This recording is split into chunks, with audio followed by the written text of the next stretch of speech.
So I was taking this class on educational pedagogy. There were lots of philosophers and confusing names that sounded similar, like Piaget and Papert and constructivism and constructionism. And apparently they're similar, but they're different. But the big takeaway is somebody isn't going to change their mind about something. Someone isn't going to really learn something and understand a new concept just because you threw a bunch of words at them. You learn when you have a reason to, when you can see the new ideas with your eyes and mold them with your hands. And in that sense, creativity is the very heart of learning.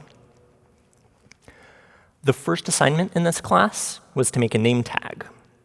I'm not talking about some boring fold the paper over so that it kind of stands out and use big block letters so that everybody can see it kind of thing. We got to play around with 3D printers and other machines that can take a file from a computer and turn it into something real. I didn't generally think of myself as a creative or artistic person, so I wasn't sure what I would make.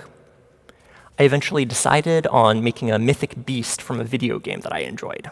Started out by finding a picture online that seemed like a good first approximation of what I wanted, and then I had to touch it up.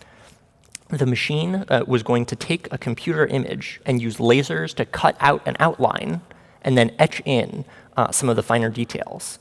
But that meant that I needed to turn a hand-drawn image into something that the machine would understand. Where to cut, where to etch. Once I had the first draft of my image, I tried it out with a piece of cardboard. It came out okay, but some of the finer details didn't really come through. And it fell apart a little bit, so then I had to iterate on it. When I finally got something that I was happy with, I moved beyond cardboard, cut into a piece of acrylic glass, the first piece of the final product. But remember, this is a name tag like you might put on a desk. If it was just a flat piece of plexiglass, nobody would be able to see it to read the name. So the next step was to make a stand. I didn't just want to glue the name tag onto the stand, so I had to figure out how to embed the creature's feet into the actual stand. That meant I needed to figure out the exact width of the feet down to the millimeter. I also needed to account for the width of the laser itself, so that I didn't unintentionally make the cuts in the base too big. I wanted the fit to be perfect. In the end, when I cut out the second piece of acrylic for the base, the feet fit into it so well that you couldn't tell that it was two different pieces.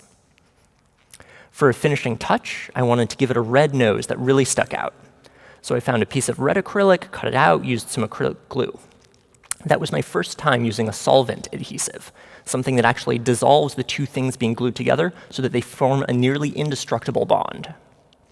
I was really surprised at how fast it worked. I barely had any time to get everything into place. After that, all I had to do was use a different machine to cut my name out of some vinyl, stick it on, and enjoy my handiwork. When I made the name tag, I learned about chemistry, I learned about vector image files, I learned about CNC machines, and I did some math to make sure that everything fit snugly together, all because I really wanted to make something cool. Even though I didn't think I was creative, I leaned into my creativity and made a name tag that I'm still happy with to this day. Maybe once we can stop sheltering in place, I can bring it up from my family home in Oregon, and you all can see the final result.